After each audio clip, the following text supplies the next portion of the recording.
I completed my socks designed by JoJo Juju. She has a YouTube and that's where I followed her pattern.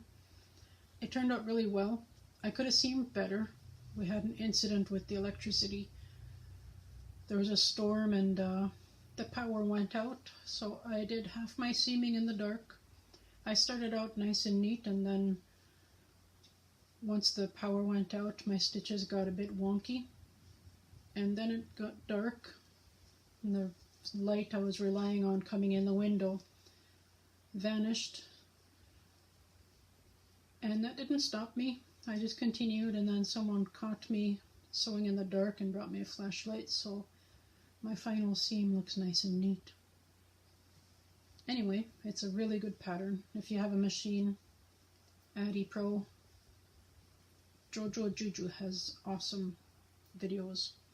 I managed to accidentally throw in an extra 2 rows on one foot on the bottom, so it wound up a tiny bit longer than the other.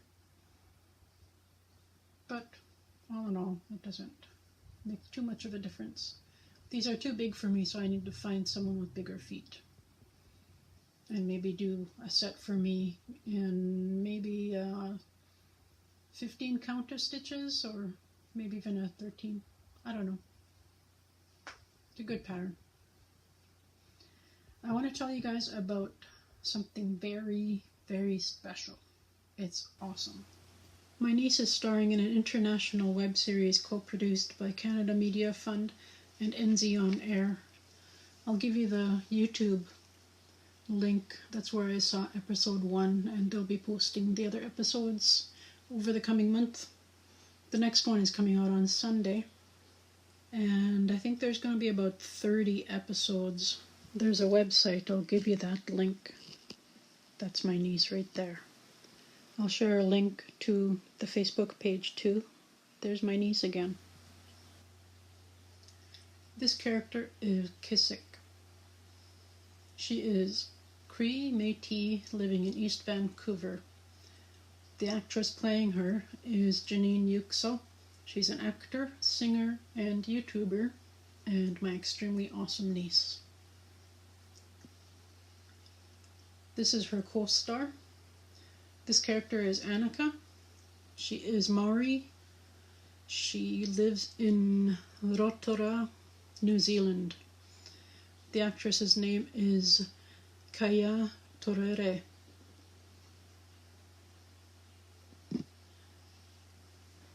The two of them experience real-life teenager-type struggles and larger issues, and they bring those stories into their graphic novels. They're both comic artists, so they make themselves into superheroes in their graphic novel, where they create solutions to real-life problems and bring them back to their real lives. The series is done in live-action, animation, and graphic novel form.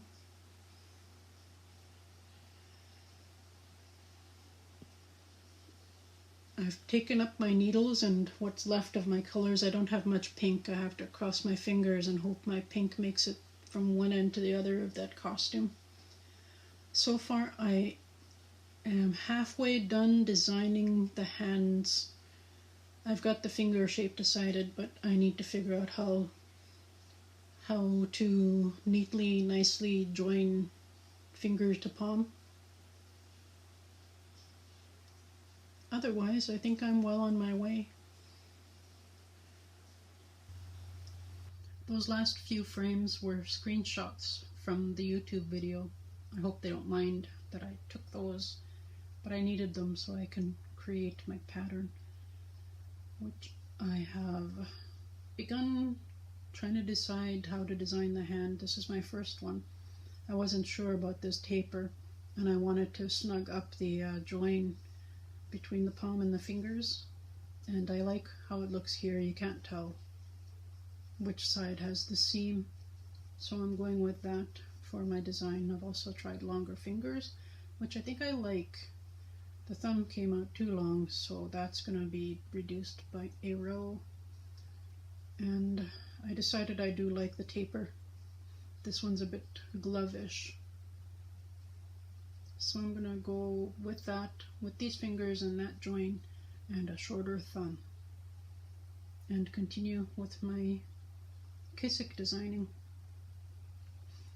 And I remember there being a pattern called Hollow Wig, I think. I have to look it up on Ravelry again. Once I'm done Kisik's hair on her doll, I'm gonna see if I can do a hollow wig in purple for my niece, just because it will amuse me. See ya!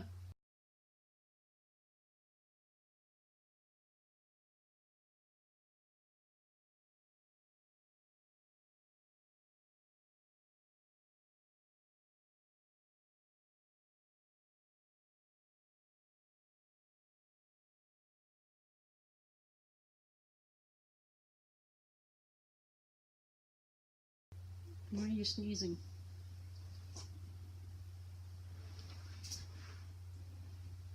What's in your nose?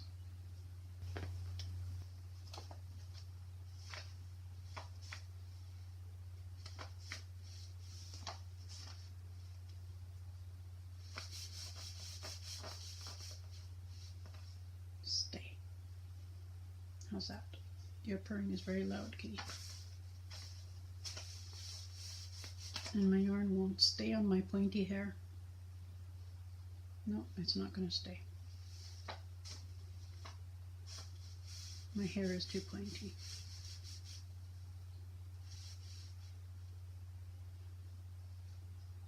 There we go.